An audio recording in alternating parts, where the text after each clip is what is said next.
Vamos começar a nossa aula de hoje em relação aos danos a moléculas de DNA. A gente já começou a falar sobre danos nas moléculas do DNA em aulas passadas, só que a gente vai continuar falando sobre os danos em algumas formas de reparo. Nesse processo, em vez de continuar a partir do momento que a gente terminou na última aula, eu vou retornar um pouquinho com a matéria, da gente rever novamente as estruturas básicas de DNA, rever os erros iniciais, depois a gente dá sequência. Então, vamos lá. Em relação aos danos no DNA, os danos no DNA podem ter sido causados por ações da radiação de forma direta ou ações da radiação de forma indireta. A ação direta. O dano ao DNA é causado pela partícula carregada diretamente, ou seja, a radiação incide sobre a molécula de DNA, incidindo sobre a molécula de DNA, ela causa um dano na molécula de DNA.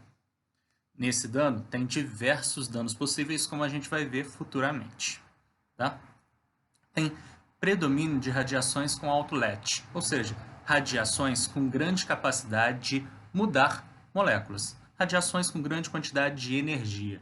Tem aí partículas alfa e nêutrons. O dano biológico gerado não pode ser reparado quimicamente, ou seja, através de uma substância química eu não consigo recuperar aquele erro.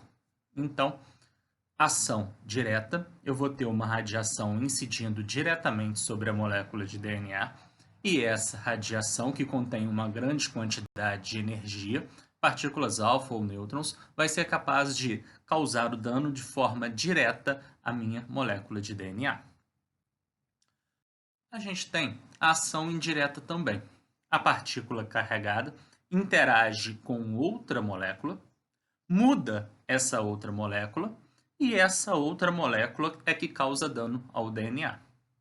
Então, na ação indireta, a radiação vai mudar uma molécula X. Essa molécula X, depois de mudada, é que vai afetar a molécula de DNA e assim causar alguma modificação a ela. Geralmente, a molécula que mais vai sofrer alteração e assim gerar danos ao DNA vai ser a molécula de água, tá? Molécula de água, quando a radiação incide sobre ela, pode formar radicais livres, e esses radicais livres serão os responsáveis por alterar a fita de DNA. Esse tipo de dano pode ser modificado quimicamente, então, quimicamente, posso usar algumas substâncias para tentar corrigir esse erro.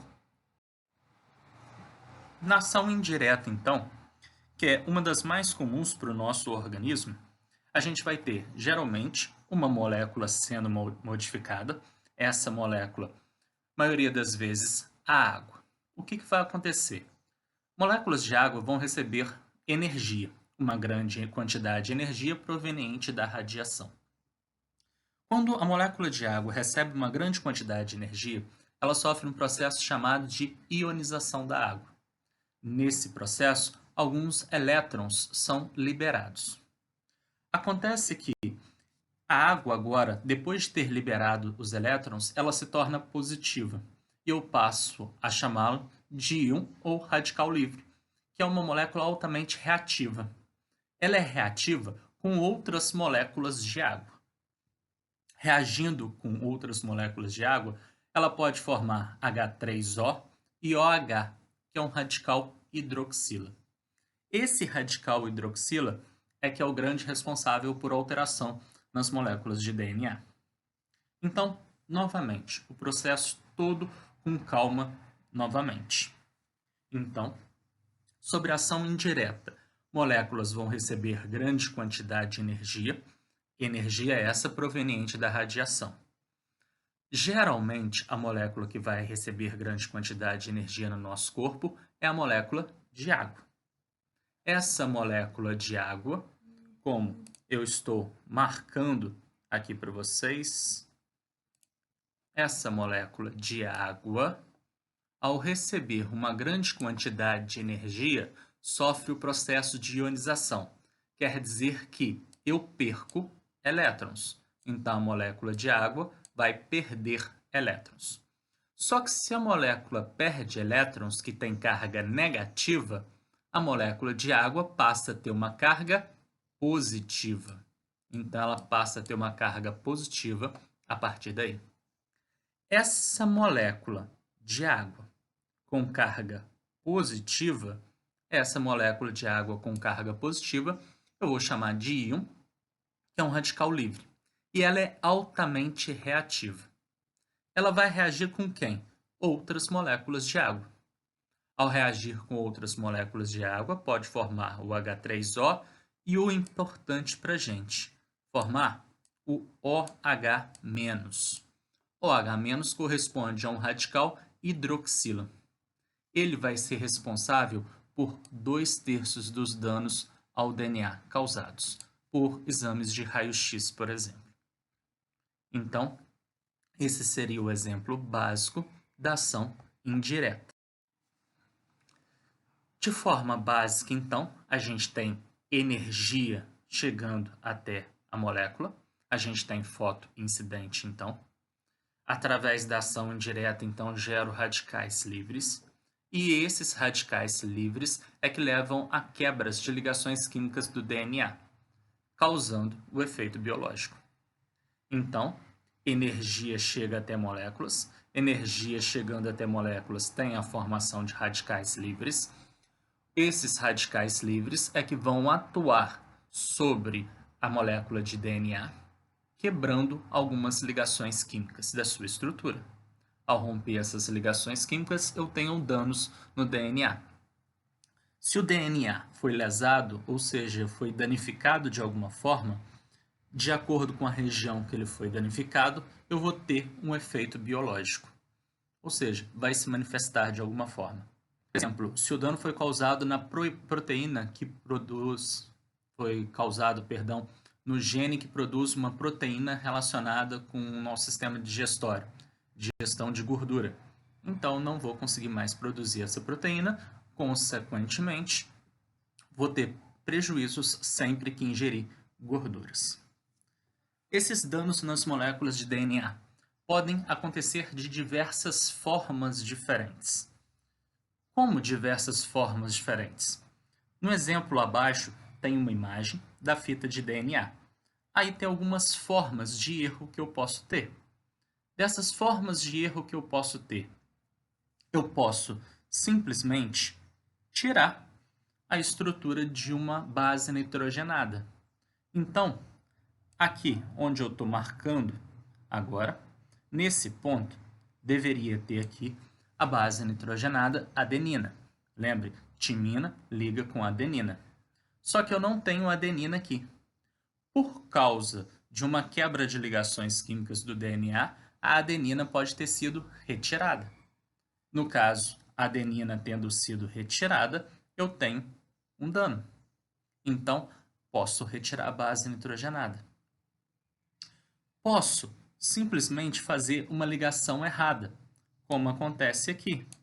Em vez de fazer a ligação com o lado oposto, duas bases nitrogenadas ligam uma com a outra, de forma totalmente errada. Posso fazer ligações com bases incorretas. G liga com C, A com T. Então, G com A é uma ligação incorreta, que não deveria acontecer. Posso romper ligações fosfodiéster. Posso romper a ligação fosfodiéster de só uma fita, ou posso romper a ligação fosfodiéster das duas fitas ao mesmo tempo. Então, são várias formas de erros que podem ser manifestados. Dessas diversas formas de erros, aqui a gente tem a estrutura básica do DNA para a gente relembrar ela. Na aula passada, a gente viu essa estrutura e a gente falou sobre ela. Então, vamos revisar novamente. Primeira coisa que a gente tem que revisar. A estrutura de DNA geralmente é composta por duas fitas. Então, a gente geralmente vai ter a estrutura de DNA e essa estrutura de DNA composta de duas fitas. Então, através desse desenho, a gente consegue ver isso perfeitamente. as duas fitas formadas. Lembrar que uma fita tem sentido oposto à outra. Então, uma vai de 5 para 3 e a outra de 3 para 5. Então, uma fita sentido oposto à outra. Ok? Em relação às fitas, elas são formadas por pequenas unidades. Essas unidades são chamados nucleotídeos.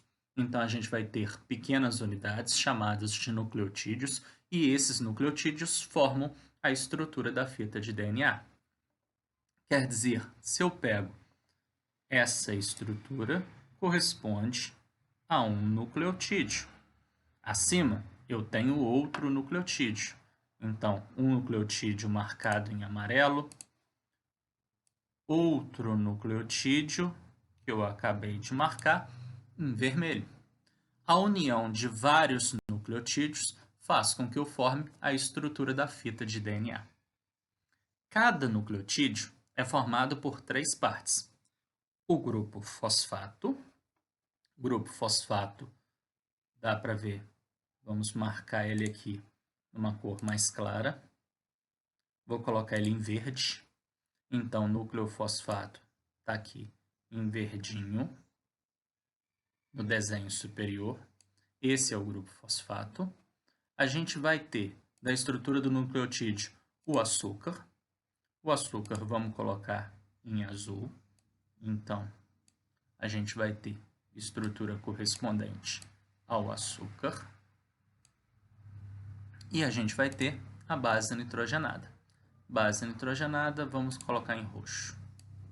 Aqui a gente tem a base nitrogenada. Então, a gente tem 3 regiões para cada nucleotídeo. Um grupo fosfato, um açúcar e uma base nitrogenada. Se a gente observa a imagem, o grupo fosfato é basicamente o mesmo. Não tem muitas alterações no grupo fosfato. Em relação ao açúcar, se a gente está trabalhando só com a estrutura de fita de DNA, também não vou ter alteração em relação a eles. A mudança que eu tenho é em relação à base nitrogenada. Base nitrogenada, eu posso ter 4 variações diferentes. Como está na imagem, na parte inferior da imagem, eu tenho adenina, timina, guanina e citosina. Lembrar que a adenina sempre se liga com a timina.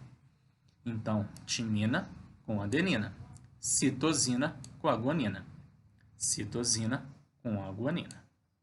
A adenina com a timina sempre se ligam por meio de 2 ligações de hidrogênio. Citosina com a guanina se ligam por meio de 3 pontos de hidrogênio, ou 3 ligações de hidrogênio. Então, A com T, 2 ligações de hidrogênio. C com G, 3 ligações de hidrogênio. Então, DNA formado geralmente por 2 fitas. Então, DNA formado geralmente por 2 fitas. Uma fita tem sentido oposto à outra. Cada uma das fitas é formada por moléculas menores que a gente vai chamar de nucleotídeos. Então, cada uma das fitas vai ser formada por moléculas menores que a gente dá o nome de nucleotídeo. Cada nucleotídeo é formado por 3 partes. Um grupo fosfato, um açúcar e a base nitrogenada. O grupo fosfato mantém-se o mesmo em cada nucleotídeo. Em relação ao açúcar, se estamos trabalhando com desoxirribose, que é o açúcar de DNA, também cada nucleotídeo tem o seu e é basicamente igual. O que vai mudar é em relação às 4 bases nitrogenadas, adenina, timina, guanina e citosina. Em relação a essas, a gente vai ter uma variação. Lembrar que A sempre liga com T por meio de 2 ligações de hidrogênio. C sempre liga com G por meio de 3 ligações de hidrogênio. Em relação às quebras, uma célula irradiada pode acontecer quebra de apenas uma fita, que a gente chama de quebra simples, ou quebra das 2 fitas, que a gente chama de quebra dupla. Então, pode acontecer simplesmente o processo de quebra simples, quebrar simplesmente uma fita, ou podem ser quebradas as 2 fitas. Em relação à quebra simples, no caso das quebras simples, tem poucas consequências biológicas. Por que quebrar uma fita de forma simples, ou seja, romper apenas a ligação fosfodiéster ou tirar um nucleotídeo, não vai ser um dano muito grande? Porque o dano é pequeno, consequentemente rapidamente reparado. Além de ser rapidamente reparado, geralmente não vai dar erro, ou seja, eu consigo reparar de forma correta. Caso não aconteça o reparo de forma correta, ou seja, o reparo fique incorreto, aí sim eu vou ter uma mutação. Mas são bem raras as mutações quando o rompimento da fita é simples. Novamente, por quê? Se eu só romper a ligação fosfodiéster ou tirei o nucleotídeo, a forma de reparo é mais simples, consequentemente rápida. E aí eu não vou gerar erro. Como que isso vai acontecer? Existem diversas formas da gente ter o reparo. Se existem diversas formas da gente ter o reparo, a gente vai começar a ver algumas formas de reparo caso erros aconteçam. Então, a gente vai ter primeiro erro.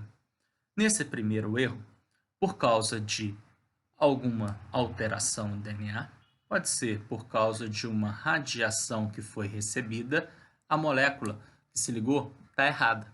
No caso, a gente tem T, deveria estar se ligando com A, ou seja, timina com adenina, e não timina com guanina. Como eu sei que aqui está ligado errado, primeira coisa que eu vou ter que fazer é tirar essa peça errada, tirar esse nucleotídeo errado. Se eu vou ter que tirar esse nucleotídeo errado, para que eu tenha certeza de que eu vou fazer a coisa certa, eu não vou tirar só um nucleotídeo. Eu vou tirar uma sequência de nucleotídeos. Então, toda essa sequência de nucleotídeos que estava aqui onde eu acabei de marcar, toda ela tem que ser removida. Então, a gente remove toda essa parte superior. Removeu toda a parte superior, eu tenho que produzir um pedaço de fita de DNA para preencher esse espaço. Sempre que a gente precisar de produzir DNA, a gente vai usar uma enzima. A enzima responsável pela produção de DNA é chamada de DNA polimerase. Então a gente vai usar a DNA polimerase para produzir o DNA e preencher esse espaço. DNA preenche o espaço agora, já que a polimerase sintetizou, só que eu ainda preciso ligar a fita. A fita recém-sintetizada, ela não está totalmente ligada à molécula. Falta fazer uma ligação nesse ponto que está vago. Esse ponto que está vago, eu tenho que fazer uma ligação nele. Para fazer essa ligação essa fosfodiéster, eu vou precisar de uma enzima chamada de DNA ligase. Sempre que precisar formar, então, uma ligação fosfodiéster, eu vou utilizar a ligase. Então, novamente, do início. Primeira forma de reparo. Ocorreu uma quebra simples, no caso, uma alteração simples na estrutura. Tem aqui a base errada. Vou retirar ela, então aqui vai acontecer uma quebra. Nesse processo, nesse local onde aconteceu uma quebra, já que eu tive que retirar essa molécula, eu vou ter que corrigir. Como eu vou corrigir? Vou preencher o espaço, ou seja, sintetizar uma nova fita de DNA naquele espaço onde eu tirei o erro. Quem que vai sintetizar esse novo segmento de fita de DNA? A DNA polimerase. Depois que a polimerase sintetizou o segmento de fita da forma correta, vai faltar fazer uma ligação fosfodiéster para unir esse pedaço de fita recém-sintetizada com a sequência da fita que já existia. Para fazer essa ligação, eu vou precisar de uma enzima chamada de DNA ligase. Sempre que eu quero fazer ligação fosfodiéster, vou necessitar da DNA ligase. Sempre que eu precisar sintetizar um pedaço de DNA, vou precisar da enzima DNA polimerase. Então, o erro está corrigido. Outra forma de correção de erro.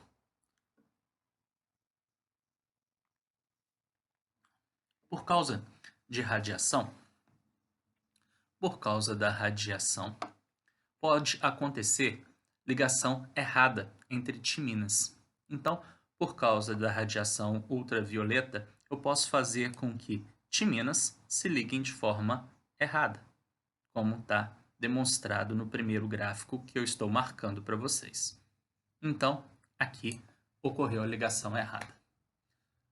Tá, ocorreu essa ligação errada, graças à radiação. Também vou ter que romper apenas uma fita. Como que eu vou reparar esse erro? Através de um processo chamado de reparação por excisão de nucleotídeos. Basicamente, um reparo por retirada de nucleotídeos. Só que nesse processo, se a radiação ultravioleta causou esse processo, eu vou precisar de um complexo de enzimas também ativados por essa radiação. Eu tenho o complexo de enzimas UVR. Graças ao complexo de enzimas UVR é que eu vou realizar esse reparo por excisão. Como que vai acontecer? Por causa da radiação, então, ultravioleta, timina ligou de forma errada. O nosso material genético vai perceber esse erro. Percebendo esse erro, ele vai ativar o complexo de enzimas UVR. Desse complexo de enzimas UVR, o primeiro conjunto de enzimas UVR a chegar seria a UVR-A e a UVR-B. Em relação à UVR-A e à UVR-B, elas chegam ao local e identificam o erro. Confirmado o erro, a segunda que vai chegar até a nossa estrutura é o VRC. Nesse processo, o VRA é liberada e permanece apenas o VRB e a UVRC. Essas duas separam-se e uma corta alguns nucleotídeos antes do erro, o VRC, e algumas cortam depois do erro.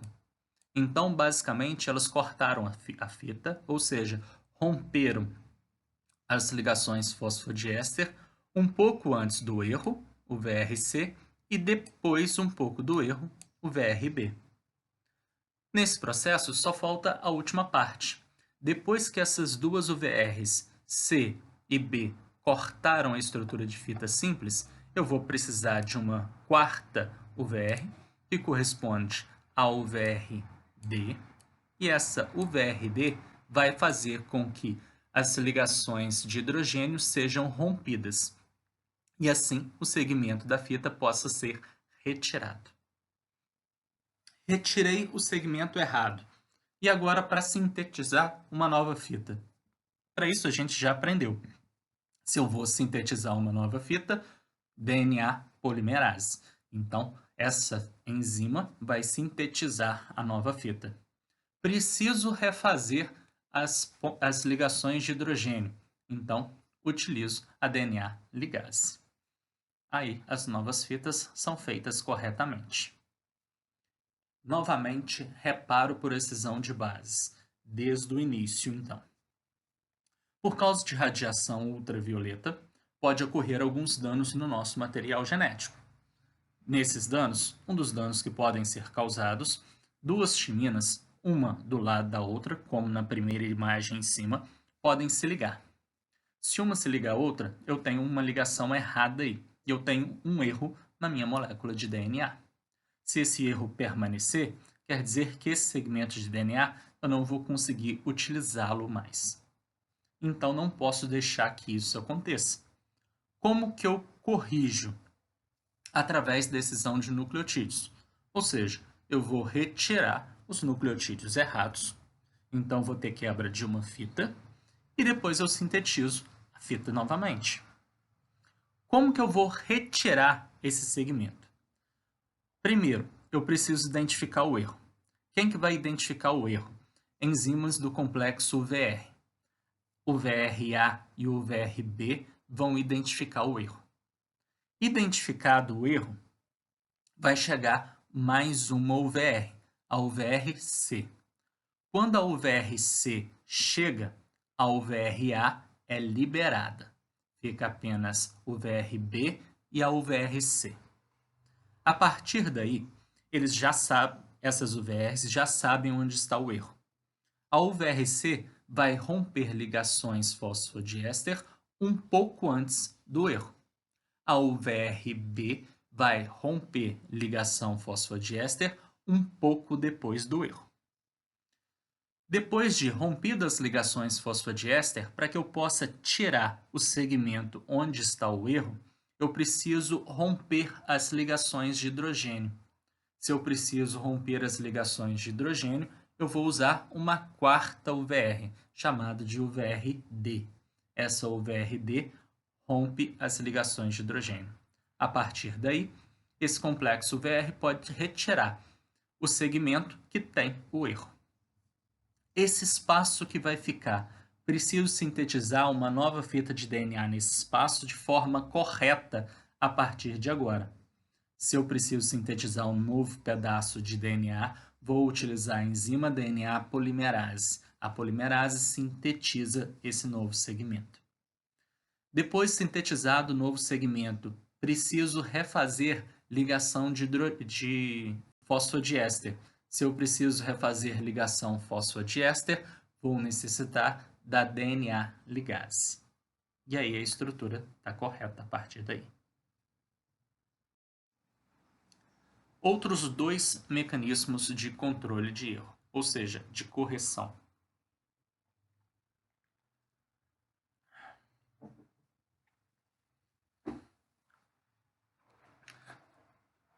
Posso ter erros no desenho, no primeiro desenho, e eu estou marcando em verde. Esses erros, como eu estou marcando aqui, no lugar de ligar o C, ligou-se um U. O U corresponde a uracila. Uracila é uma base nitrogenada característica do RNA, ou seja, não do DNA. Então, está errado. Consequentemente, se ele está errado, eu tenho que retirar essa estrutura. Se eu tenho que retirar essa estrutura, eu tenho que remover esse nucleotídeo. Então, eu vou fazer a remoção desse nucleotídeo. Removi todo o nucleotídeo. Por que eu tive que removê-lo todo? Porque se eu estou trabalhando com um nucleotídeo de RNA, o açúcar também está errado. O açúcar é uma ribose e não uma desoxirribose.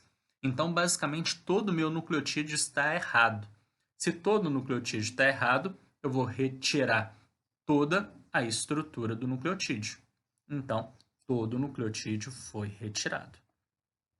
Depois que todo o nucleotídeo foi retirado, tem que colocar o nucleotídeo correto. Se eu preciso colocar um pedaço de DNA ou sintetizar uma fita de DNA, vou precisar usar DNA polimerase. DNA polimerase coloca o nucleotídeo correto. Preciso refazer ligação fosfodiéster. Se eu preciso refazer a ligação fosfodiéster, vou utilizar a ligase para fazer isso. Então, utilizo a ligase e a ligase refaz essa ligação. No desenho 2. No desenho 2, novamente teve o erro. Então, aqui teve o erro. Exemplo do anterior, também é um dímero de timina, só que agora está na fita oposta. No slide anterior, a gente viu o dímero de timina acontecendo na parte superior, agora na inferior. De forma simples. Lembrando do complexo VR, graças ao complexo VR, corto a estrutura da fita antes, corto a fita depois, retiro o segmento errado. Retirei o segmento errado, graças à polimerase, eu vou preencher a estrutura da fita. Então, utilizo o DNA polimerase para sintetizar a nova fita. Refazer as ligações fosfodiéster, a gente vai usar a ligase. Então, bem simples, alguns mecanismos de reparo.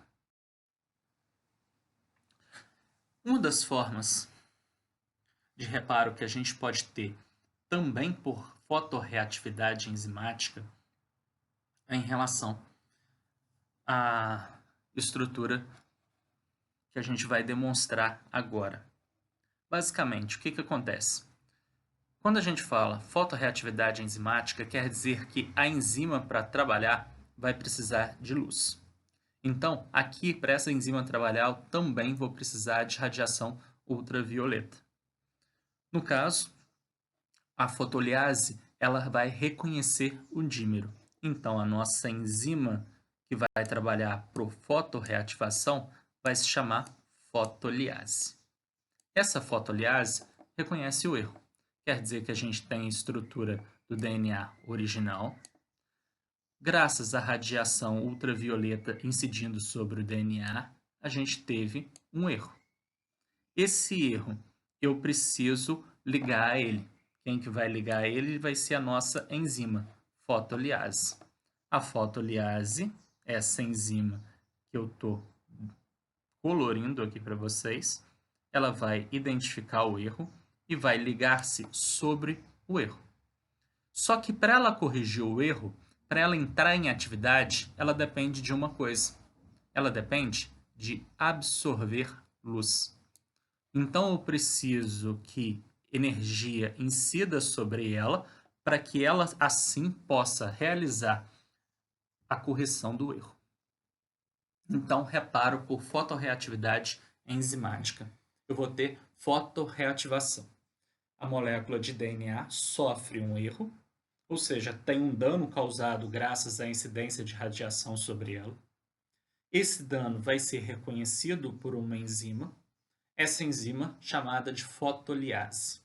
A fotoliase ela só vai entrar em atividade se ela absorver energia. Essa energia proveniente de radiação ultravioleta. Então, eu preciso ficar no sol para que ela possa receber a energia necessária para a reação. Só vai realizar o papel de correção do erro caso ela receba energia. Se ela não receber energia, ela não vai corrigir o erro. Então, de forma rápida, novamente, tem o erro, aí a fotoliase liga-se ao erro, então está aqui a fotoliase ligada ao erro, ela recebe energia, então recebe luz visível. Ao receber luz visível, o erro vai ter sido corrigido. Após o erro ter sido corrigido, ela se desliga da estrutura. Então, acabou-se o problema. E quando ocorre das duas fitas necessitarem ser quebradas para que eu possa fazer o reparo? É o que acontece no exemplo que eu estou demonstrando na imagem. Olha só, no caso dessa imagem, uma das fitas está com um defeito. Então aqui, vamos colocar outro marcador, marca-texto. Aqui a gente está vendo que essa fita está com defeito. Esse defeito, possivelmente causado, pode ter sido natural ou pode ter sido sob a influência de uma radiação. Só que a estrutura dessa fita está com esse defeito e logo em seguida a fita necessitou duplicar, ou seja, eu precisei duplicar a fita. No caso, quando eu precisei duplicar a fita, uma fita ficou perfeita, que eu vou chamar de fita número 2, e uma fita ficou totalmente errada, que é a fita número 1. A fita número 1 ficou errada porque esse pedaço eu não consegui sintetizá-lo, já que eu precisava usar esse pedaço superior com erro como molde para sintetizá-lo. Acaba que os dois lados dessa fita estão errados. Se os dois lados estão errados, eu vou precisar remover toda essa região. Removendo toda essa região, eu vou ter as duas fitas sendo quebradas por causa de um erro. E aí eu preciso fazer o reparo dessa região. Como que eu vou fazer o reparo dessa região? Vou precisar realizar o seguinte procedimento. A fita inferior, que a gente chamou de fita 2, ela ficou certinha. Então, eu vou tirar um pedaço da fita 2, um pedaço que está correto, e colocar esse pedaço na fita superior. Coloquei esse pedaço na fita superior, agora eu vou retirar esse trecho que está errado. Então, esse trecho que está errado, eu vou simplesmente apagá-lo. Tá, mas esse pedaço onde você apagou, esse pedaço onde você retirou. O que eu vou fazer para preencher esses dois espaços? Simples. Eu vou usar a DNA polimerase. A DNA polimerase vai ler essa informação que eu estou marcando aqui em azul. Vai ler essa informação e ele sabe como sintetizar a fita inferior. E ele sintetiza a fita inferior. Ela vai ler a informação desse segmento que eu coloquei aqui e, utilizando a leitura desse segmento, ela já sabe como sintetizar o pedaço correto na parte superior. E aí corrige os erros. Lembrando que vai faltar refazer ligações fosfodiéster. Se ligações fosfodiéster eu preciso refazê-las, ligações fosfodiéster sempre preciso da enzima chamada de DNA ligase. Ao invés de recortar um pedaço e levá-lo até outra fita, eu posso simplesmente parear um DNA com outro. Então, está aqui a parte lesionada e está aqui em preto o DNA certinho. Eu posso posicionar uma outra e aí inverter. Essa parte superior, ela desce, faz a leitura, ou seja, usando a DNA polimerase, sintetizo um pedacinho da fita. Ela retorna à sua estrutura original e, através disso, as fitas são remodeladas. Ok? Então, eu posso realizar esse procedimento também. Nesse procedimento, sempre ocorrendo esses pareamentos, eu tenho que ter estruturas homólogas, ou seja, uma fita de DNA que seja homóloga à outra. Uma fita de DNA ser homóloga à outra quer dizer o quê? Quer dizer que ela vai ser similar à outra. Então, eu sempre preciso de uma fita de DNA que seja similar à outra para que esse processo aconteça de forma perfeita. Se uma estrutura é homóloga à outra, ou seja, se uma estrutura de fita é similar à outra, como acontece no primeiro desenho, então eu posso fazer esse processo de recombinação e as minhas fitas no final estarão corretas. E se eu não possuir estruturas homólogas? Se eles não forem homólogas e eu tentar fazer esse reparo, eu vou estar fazendo um reparo com grande chance de erro. Se eu estou fazendo um reparo com grande chance de erro, a gente fala que é um reparo ilegítimo. Então, esses reparos ilegítimos geralmente têm erro na sua estrutura. Além das mutações de quebra, ou seja, ter a quebra de uma fita simples e aí ou alteração da fita simples e eu precisar quebrar para fazer o reparo, ou ter a quebra de duas fitas ou precisar quebrar as duas fitas para fazer o reparo, existem também as mutações em relação aos cromossomos. Então existem mutações cromossômicas além das quebras da molécula, tá? Então, eu posso ter alterações nos cromossomos além da quebra das estruturas das moléculas. Em relação aos nossos cromossomos, lembra que nós possuímos 46 cromossomos. Esses 46 cromossomos, a gente pode agrupá-los em 23 pares, tá? Esses grupos, 2 a 2, são chamados de cromossomos homólogos, ok?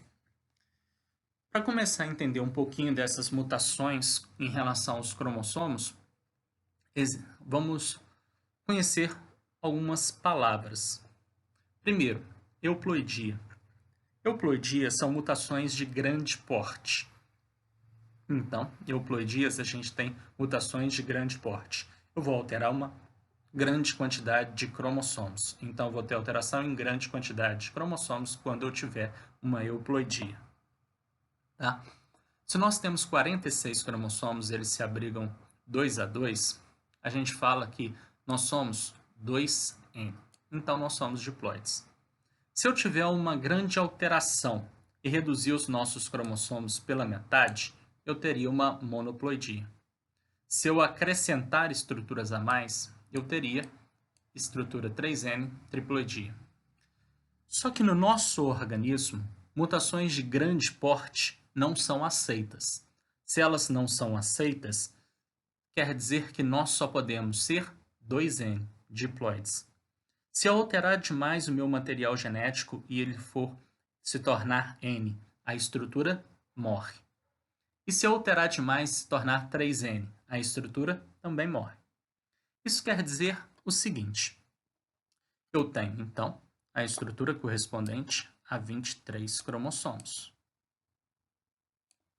23 cromossomos presentes no gameta masculino, mais 23 cromossomos presentes no gameta feminino.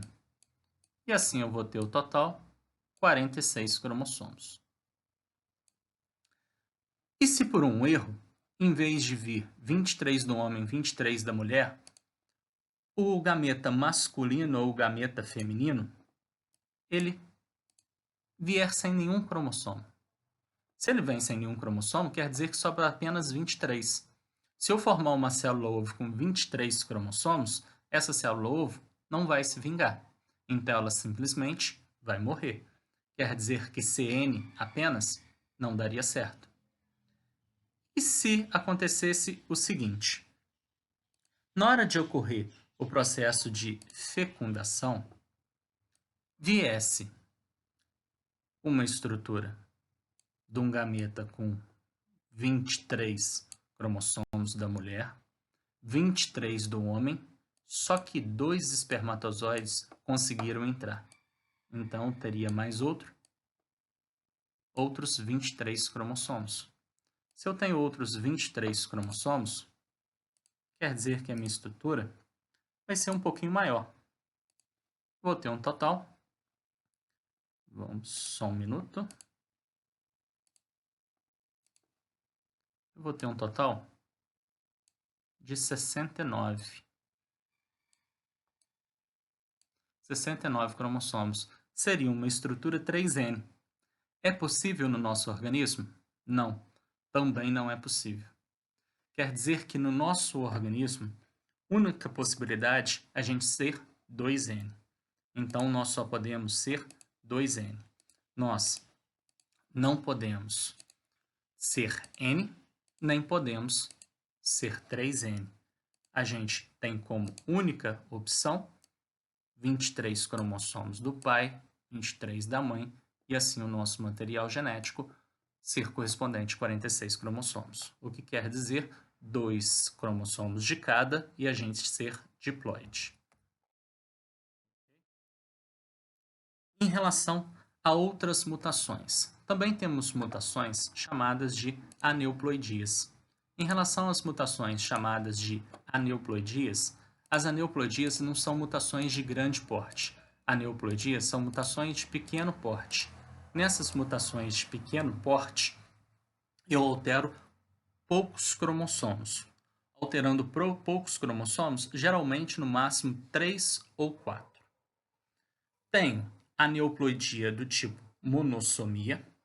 No tipo monossomia, quer dizer que eu vou retirar um cromossomo. Então, eu retiro um cromossomo. Tenho trissomia. Eu acrescento um cromossomo. Tenho nulissomia. Quer dizer que eu retiro 2 cromossomos.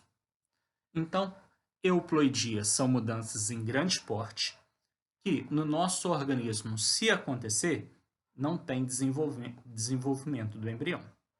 E eu tenho aneuploidias, modificações no número de cromossomos, só que em pequenas quantidades, ou seja, 1, 2, 3, 4 cromossomos. Essas modificações em pequeno porte, eu vou dar alguns nomes. Por exemplo, monossomia, quando eu tiro um cromossomo, trissomia, quando eu acrescento um, nulissomia, quando eu retiro 2. Vamos ver algumas dessas mutações e rever essa parte inicial na próxima aula.